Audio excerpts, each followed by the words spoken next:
Oke, Bismillahirrahmanirrahim. Assalamualaikum warahmatullahi wabarakatuh. Waalaikumsalam warahmatullahi wabarakatuh. Oke, terima kasih banyak teman-teman yang sudah menyempatkan hadir untuk pelatihan ethical hacking di malam hari ini. Eh, jadi ini merupakan pertemuan perdana ya untuk materi ethical hacking yang sebelumnya sudah kita laksanakan di batch sebelumnya ya. Ini sudah batch yang ke kesekian kalinya. Jadi di pertemuan di malam hari ini kita akan membahas terkait dengan metode SQL injection ya. Jadi ini metode SQL injection ini adalah metode yang cukup banyak digunakan oleh para peretas gitu ya untuk melakukan pentest ke dalam suatu sistem. Jadi kalau kita refresh beberapa tahun terakhir. Jadi 3-4 tahun terakhir itu jenis serangan yang banyak terjadi di internet itu adalah SQL injection ya.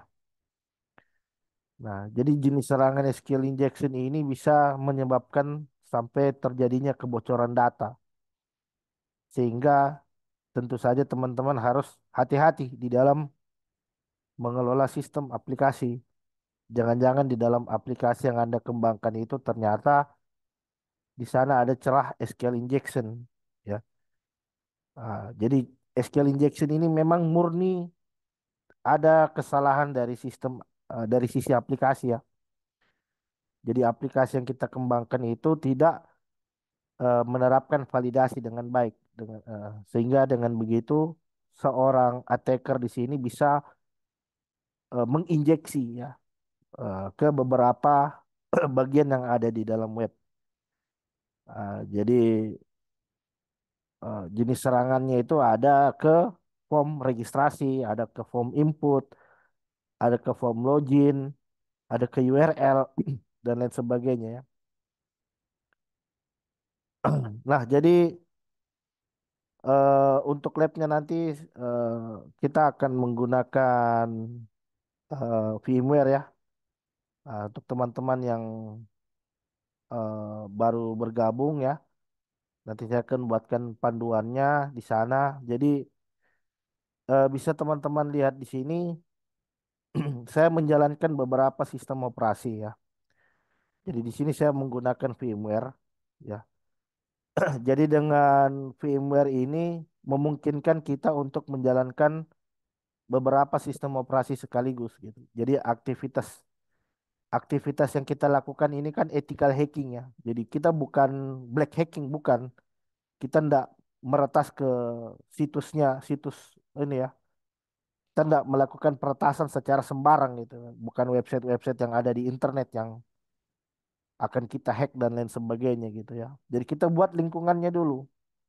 Buat environmentnya dulu, lingkungan, labnya, terus nanti kita akan lakukan latihan gitu di sana. Kita akan lakukan latihan ethical hacking di lab yang kita kembangkan itu. Nah, jadi untuk toolsnya sendiri, untuk softwarenya sendiri nanti kita akan menggunakan beberapa aplikasi. Ah, jadi kita nanti akan menggunakan beberapa aplikasi. Jadi yang pertama tentu saja teman-teman harus punya VMware ya.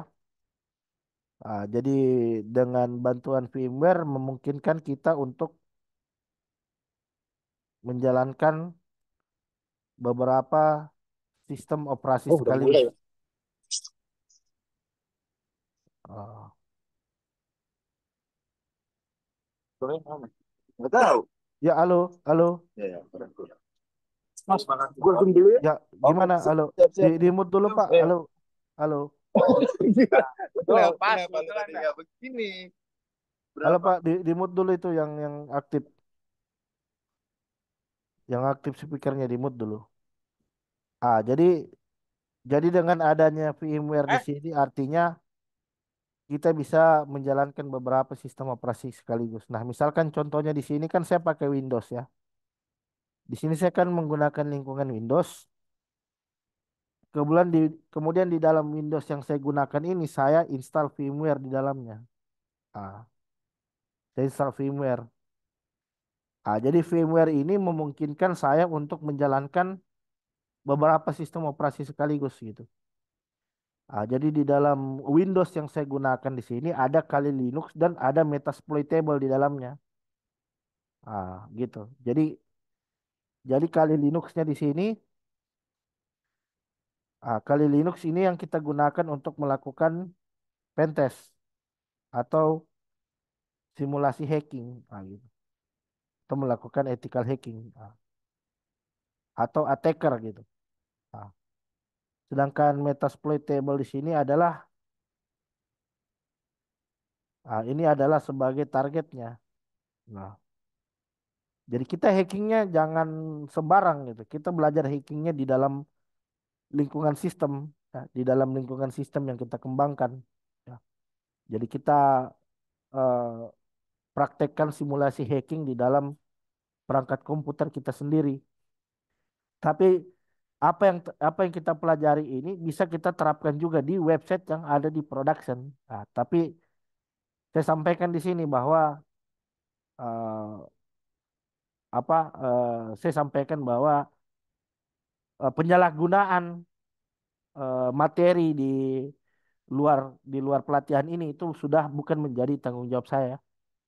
Itu. Artinya itu sudah menjadi tanggung jawab teman-teman masing-masing gitu. Jadi kita belajarnya ethical hacking gitu. Nah, misalkan kalau teman-teman ingin mempraktekkan ke websitenya orang lain ya, saya sarankan teman-teman izin dulu gitu. Harus dapat izin dulu dari si pemilik website baru Anda mulai melakukan hacking di sana gitu. Nah, jadi itulah bedanya antara yang white hacking dan black hacking. Kalau white hacking itu dia resmi, ya, ada legalitasnya, ada kontraknya. Sementara yang black hacking ini yang kita hindari gitu. Jadi banyak yang apa? Banyak insiden terjadi baru belajar hacking terus coba-coba ke websitenya pemerintah, websitenya Polri, websitenya bank dan lain sebagainya. Nah, itu hati-hati karena sistem mereka itu sudah mature gitu ya, sudah dilengkapi dengan SOC dan lain sebagainya sehingga aktivitas kita ini memungkinkan bisa dideteksi oleh pihak mereka gitu ya. Jadi kita belajarnya yang etis gitu. Nah, jadi materi yang mau kita pelajari di hari ini adalah SQL injection ya. Jadi ini SQL injection ini adalah serangan metode hacking yang cukup populer di masanya gitu ya. Dan sampai sekarang celah SQL injection itu masih sangat banyak. Ya, masih banyak website-website ini tuh yang ternyata bisa dieksploitasi dengan pendekatan SQL injection. Nah, ini. Jadi kalau kita mengacu pada OWASP ya, jadi ada OWASP Top 10 ya, OWASP. Jadi OWASP ini adalah situs yang menginformasikan terkait dengan celah keamanan yang ada di internet ya, yang jadi jenis serangan yang banyak terjadi di internet ya. Ini. Jadi ada kita kenal dengan OWASP Top 10 gitu ya. Nah, jadi OWASP itu open eh,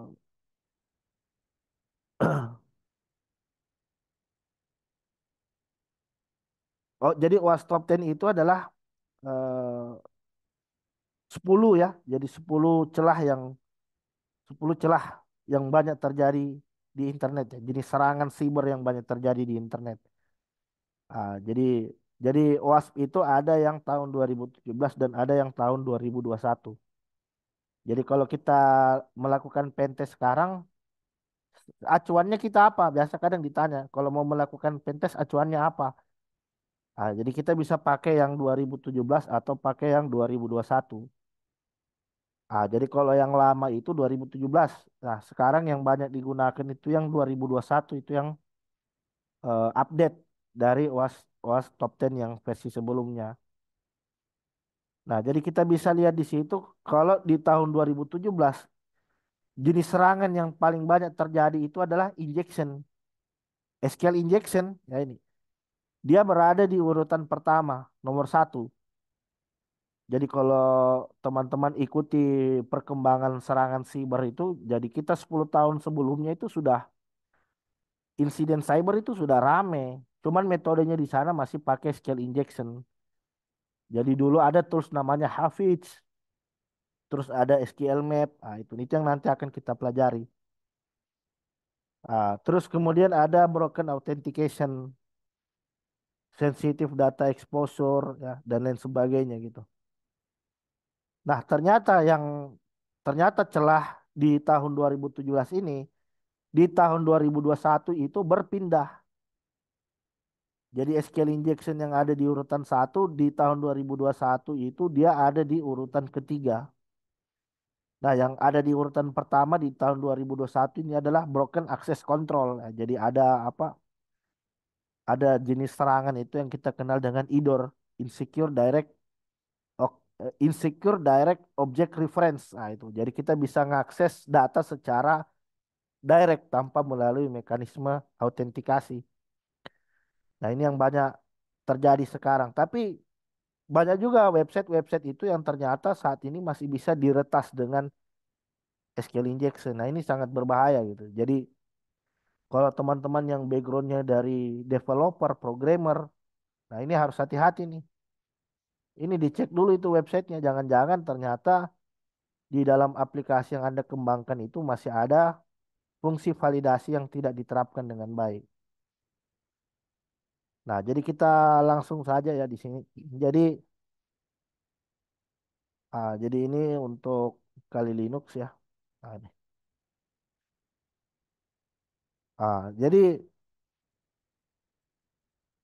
Jadi kita seperti biasa kita cari tahu dulu targetnya. Jadi targetnya kita itu adalah 130 ya. Nah, 130 kita tes. eh Pak, jadi, izin ya nanya ya Pak, bisa Pak? ya Izin ya bertanya Pak, ya ya sebentar Pak. Ini Pak, ada Metasploitable itu sistem operasi Pak ya? Atau gimana? ya Metasploitable itu sistem operasi OS. Oke, oke. Itu under under Linux atau Windows Pak? Eh, Metasploitable itu Ubuntu server.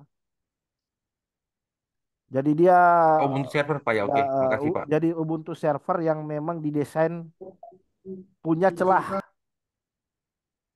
Jadi jadi Oke, Metasploitable siap itu siap. Ubuntu. Jadi dia menjalankan service, ada service web, ada service FTP, ada service mail server, dan di dalam Metasploitable itu ada celah yang ingin kita cari pakai kali Linux. Oh, Nah, siap. setelah kita temukan celahnya, kita coba mengeksploitasi celah tadi menggunakan bantuan dari kali Linux gitu ya. Gitu ya. Siap siap siap. Jadi Paham ini Pak. Oke Pak, dilanjut Pak. oke oke. Jadi ini harus berjalan bersamaan ini. Jadi jalankan di lingkungan virtual. Sebenarnya bisa hacking. Tanpa Metasploitable pun sebenarnya bisa hacking. Tapi targetnya kita sembarang. Seperti saya katakan tadi, ini kan jadi masalah nanti ke belakangnya. Jadi jangan. Bagusnya kita buat lab sendiri. Kita latihan di sana. Kita belajar hacking di situ.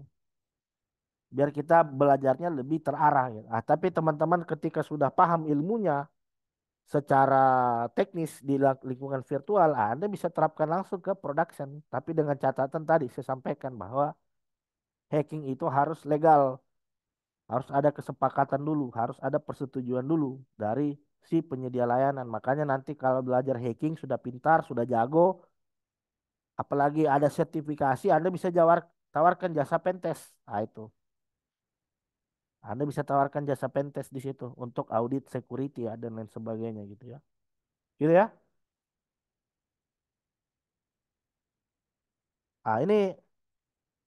Ini nanti saya kirimkan panduan cara setup labnya ya. Jadi kita fokus bahas SQL injectionnya dulu, metodenya dulu ya. Jadi kita ping, jadi target kita itu adalah 128 ya. Nah ini. Nah, jadi di dalam Metasploitable ini, jadi di dalam Metasploitable ini ada web ya. Ada web itu namanya blog ya. Jadi ada website-website tertentu yang saya hosting di dalam Metasploitable ini yang mengandung celah. Nah, jadi kalau saya coba cari 192, 168, 164, 128/blog. Nah, ini target kita. Nah, ini target kita. Jadi kita nanti belajar hackingnya di sini. Jadi ada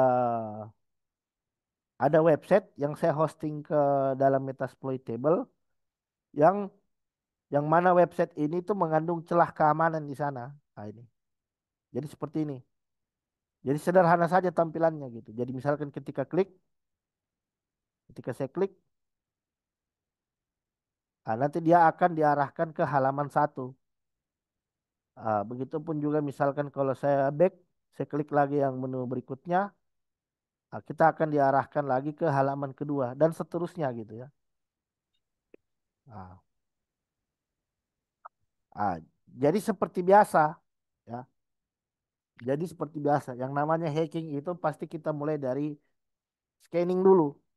Jadi tidak ada itu istilah, jadi tidak ada itu istilah hacking. Kita langsung tahu ini jenis celah, jenis serangan yang bisa kita terapkan itu adalah XSS. Nggak mungkin. Pasti kita scanning dulu.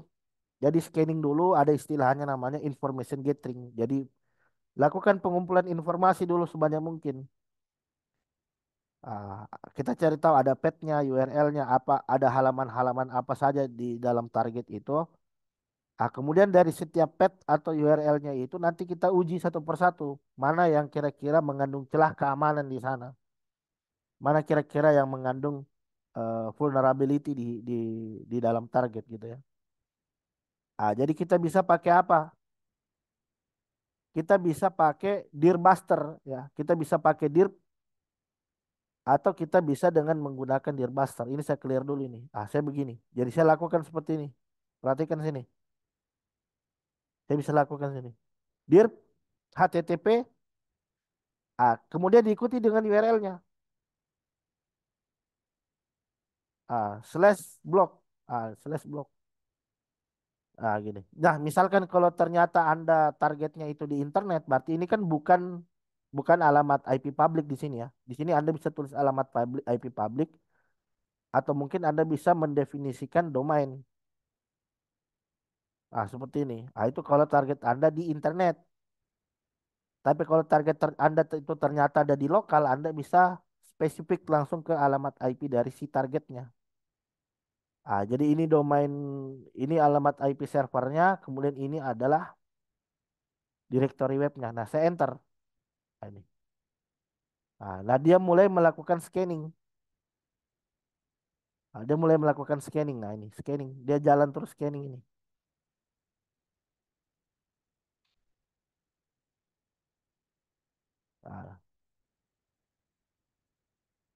Nah, scanning, scanning. Keluar dia. Ternyata ada 6 URL. Ternyata di dalam web blog ini ada 6 URL, ada 6 path. Ada ke admin, blog admin, ada ke admin PHP, ada ke admin login, ada ke indeks PHP, ada ke post. Nah, itu. Sekarang pertanyaannya, aplikasi yang Anda kelola bisa di scanning apa enggak? Itu. Kalau ternyata aplikasi yang Anda kelola ini bisa di scanning, wah itu hati-hati. Diperbaiki dulu itu webnya. Jangan-jangan aplikasi web yang Anda kelola ini bisa di scanning sama hacker. Makanya install WAF. WAF itu Web Application Firewall. Supaya ketika ada aktivitas scanning ke dalam websitemu itu nanti dia akan diblok. Tapi kalau tidak pakai WAF itu di scanning langsung keluar itu URL-nya semua. Kelihatan semua itu URL-nya. Jadi path atau struktur direktori web Anda selanjutnya bisa dibaca.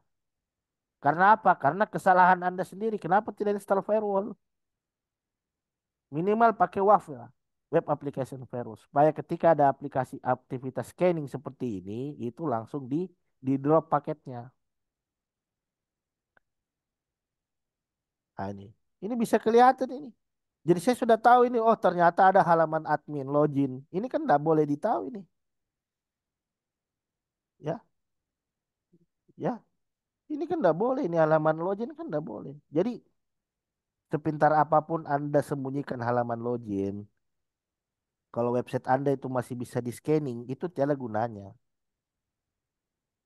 Ya, tapi paling tidak sudah apa? Tapi paling tidak Anda sudah berusaha untuk melindungi halaman login lah ya.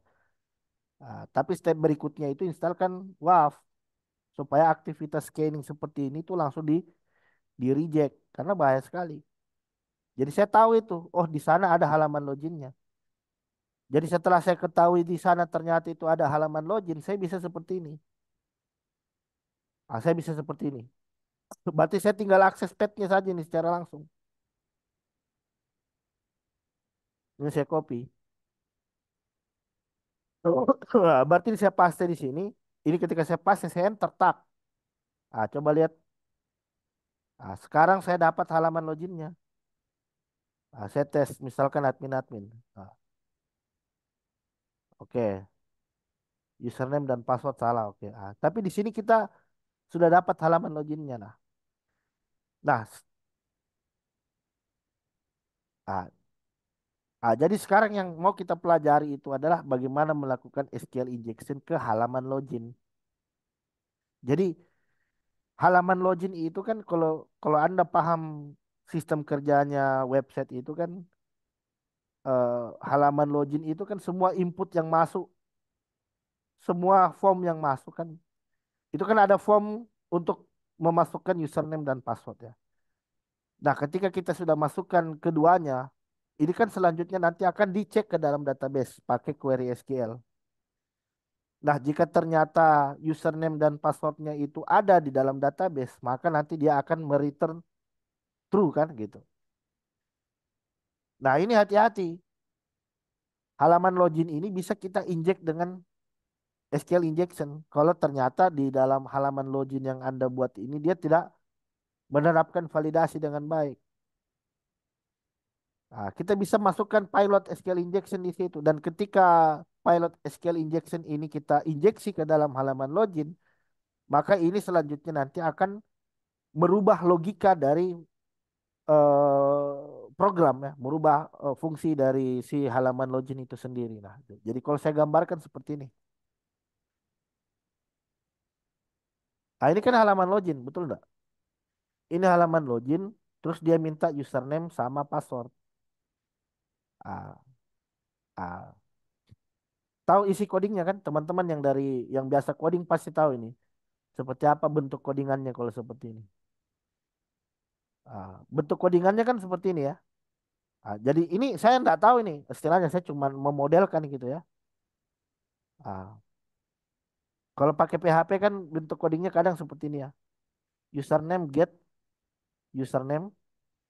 Ah, jadi dia mengambil nilai dari variabel username. Begitupun juga dengan password.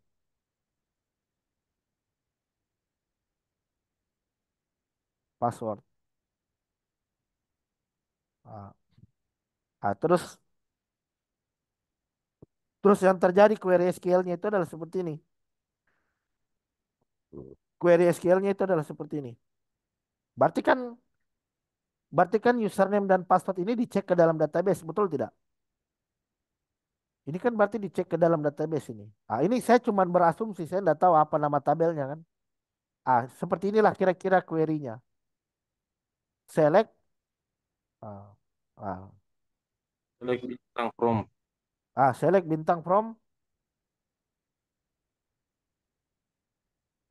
select bintang from TB user gitu ya.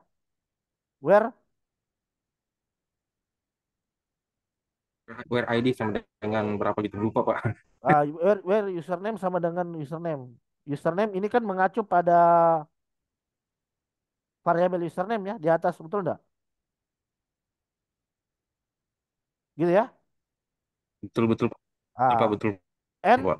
berarti kan ada logika N-nya kan? Where username sama dengan username, N password ini sama dengan, waduh ini zoomnya kenapa? Ah, iya. Sebentar kalau mati kita join lagi ya. Ini kok kembali trial ini. Aduh. Dan password sama dengan password gitu ya. Gitu ya, gini ya.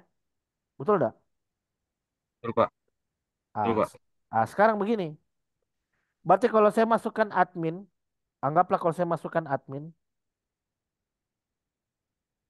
kalau di sini saya masukkan admin, password admin, berarti kan yang terjadi apa? Berarti kan yang terjadi di dalam variabel username ini isinya sekarang admin, betul enggak? Dan passwordnya admin. Berarti ini sekarang begini. Ini sekarang isinya admin, begitupun dengan password admin. Ah, gitu ya. Ah, ini kan dicek ini. Ini kan dicek ke dalam database. Ternyata username admin dan password admin ini kita tidak temukan di dalam database itu. Ternyata tidak ada di dalam database. Berarti apa? Dia akan return nilai nilai false. Berarti salah gitu ya. Ah, berarti ini salah. Ah, sekarang begini. Nah, ini kita akali. Nah, ini akali. Cara akalinya gimana? Cara akalinya kita bisa masukkan kita bisa masukkan SQL injection. Ah, itu. Kita bisa injeksi dengan query SQL. Contoh SQL injection itu seperti ini. Misalkan kalau saya masukkan seperti ini gimana? Jadi saya memasukkan simbol-simbol SQL yang dapat memanipulasi fungsi fungsi query SQL ini. Ini. Jadi ini saya masukkan begini. Ini saya coba masukkan seperti ini. Saya coba masukkan seperti ini. Ini pilot pertama, pilot satu, tanda kutip satu, or satu sama dengan satu, terus tanda kutip atau saya bisa seperti ini. Nah, ini query SQL injection semua ini. Ini query SQL injection. Atau saya bisa masukkan lagi pilot kedua, pilot kedua. Tanda kutip satu, or tanda kutip satu sama dengan tanda kutip satu. Ah. Jadi kita coba, makanya nanti kita bisa cari di Google kata kuncinya seperti ini, pilot SQL injection. Kita bisa cari nanti di Google. Kita tinggal coba-coba saja. Ini saya coba copy nih. Ini saya coba copy. Ini kira-kira tereksekusi apa enggak ini?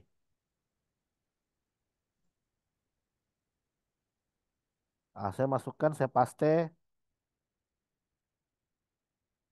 Tuh, coba lihat. Langsung masuk halaman administrasi. Padahal saya udah tahu. Padahal saya udah tahu username passwordnya. Saya masukkan langsung masuk. Ini coba lihat. Ini halaman administrator. Apa yang terjadi sebenarnya? Apa yang terjadi ketika saya masukkan ini? Ketika saya masukkan ini, yang terjadi itu adalah seperti ini. Berarti ini masuk seperti ini, set, begitupun juga dengan passwordnya. Berarti ini ketika saya pindahkan ke sini, apa yang terjadi?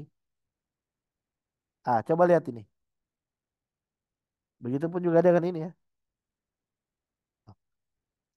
Apa yang terjadi? Ini kita bikin true ini. Ini kan false ya, betul enggak? Ini kan nilainya false. Mana ada username kosong, betul enggak? Mana ada username kosong di dalam tabel? Tidak ada. Tapi saya orkan. Tapi saya orkan dengan satu sama dengan satu. Satu sama dengan satu kan true ya. Ini kan mengembalikan nilai true. Terus kemudian selanjutnya saya kasih komentar. Selanjutnya saya kasih komentar sehingga bagian ini itu tidak dianggap. Kita cukup sampai di sini saja. Cukup sampai di sini saja kita sudah berhasil masuk ke dalam sistem. Ya. Jadi itulah bahayanya skill injection. Kalau ternyata, jadi kalau di dalam aplikasi kita itu dia tidak menerapkan validasi seperti ini, simbol-simbol seperti ini itu tidak divalidasi dengan baik, ini bisa jebol itu. Bisa jebol aplikasi kita itu kalau simbol-simbol seperti ini tidak divalidasi. Jadi Anda bisa cari pilotnya di internet. Nah, Anda bisa cari. Nah, jadi Anda bisa cari di internet seperti ini.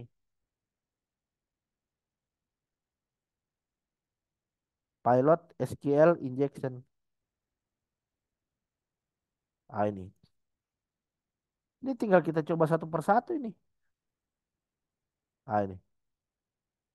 Ah ini tinggal kita coba satu persatu. Ah, coba kita coba dulu. Kita uji coba satu persatu.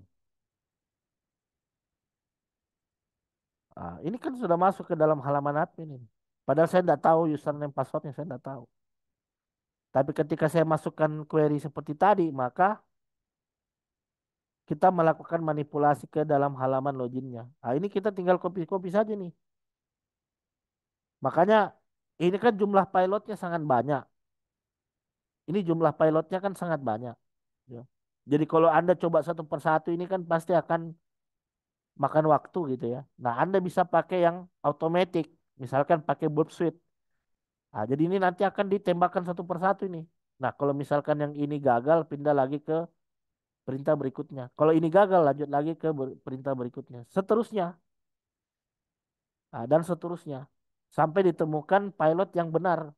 Nah, nah, ini saya iseng-iseng aja nih. Ini saya iseng-iseng aja. Saya nggak tahu ini mana yang benar, mana yang salah. Saya nggak tahu. Saya iseng-iseng aja. Nah, ini saya masukkan ke halaman login. Ads.